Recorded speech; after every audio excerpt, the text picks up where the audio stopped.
Nakikipag-ugnayan ng Department of Health sa health authorities sa China hinggil sa napaulat na outbreak ng respiratory illnesses sa northern China.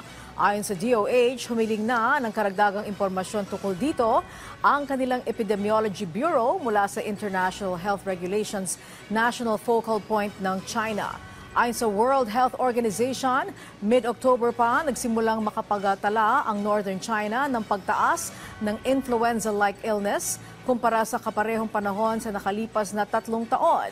Habang patuloy na kumakalap ng karagdagang impormasyon ng WHO, pinayuhan nito ang mga nakatira sa China na sundin ang ilang health measures gaya ng pagbabakuna, pananatili sa loob ng bahay kung may sakit, pagsuot ng face mask at palagi ang paghuhugas ng kamay. Pagtitiyak naman ng DOH, mahigpit na nakatutok dito ang Epidemiology Bureau na siyang kumakalap ng datos kaugnay sa influenza-like illnesses. Sa ngayon, nakikitaan pa rin ito ng mabagal na uptrend sa bansa.